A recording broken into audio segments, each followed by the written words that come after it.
بسم الله الرحمن الرحيم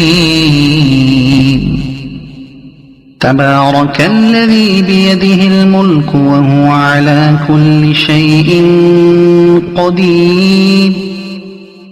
الذي خلق الموت والحياة ليبلوكم أيكم أحسن عملا وهو العزيز الغفور الذي خلق 7 سماوات طباقا ما ترى في خلق الرحمن من تفاوت فارجع البصر هل ترى من فطور ثم ارجع البصر كرتين ينقلب إليك البصر خاسئا وهو حسير ولقد زينا السماء الدنيا بمصابيح وجعلناها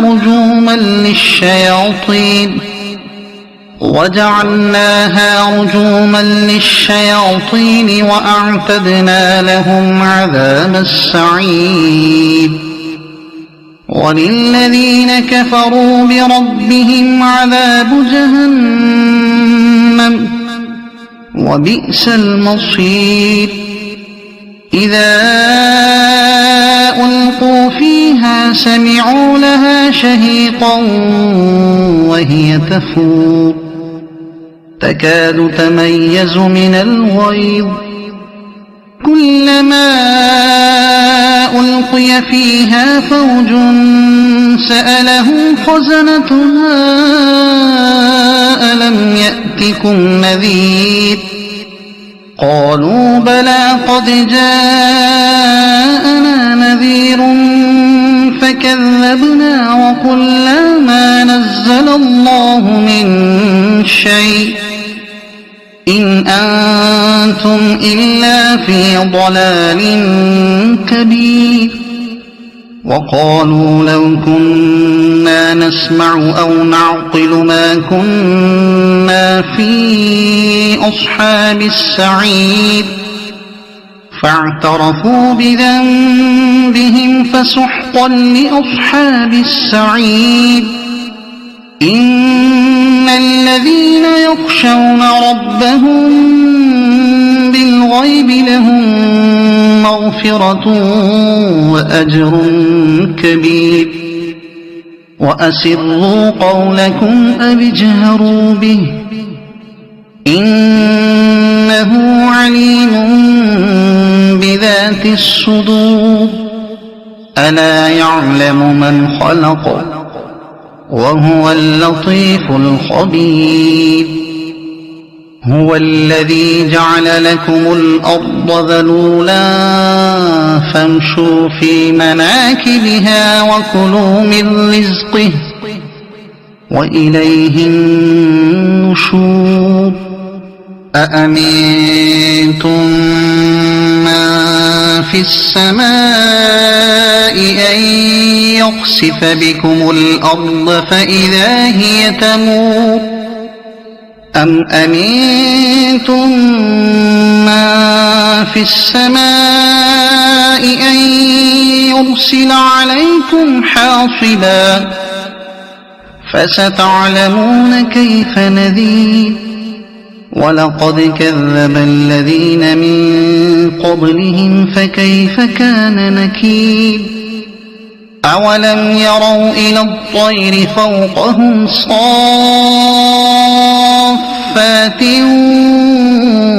ويقبضن ما يمسكهن إلا الرحمن إنه بكل شيء بصير أمن هذا الذي هو جند لكم ينصركم من دون الرحمن إن الكافرون إلا في غرور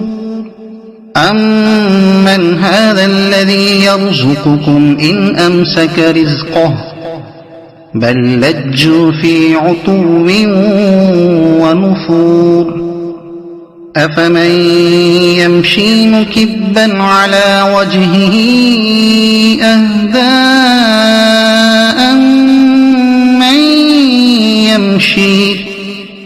أمن يمشي سويا على صراط مستقيم قل هو الذي أنشأكم وجعل لكم السمع والأبصار والأفئدة قليلا ما تشكرون قل هو الذي ذرأكم في الأرض وإليه تحشرون ويقولون متى هذا الوعد إن كنتم صادقين قل إنما العلم عند الله وإنما أنا نذير مبين فلما رأوه زلفة سيئت وجوه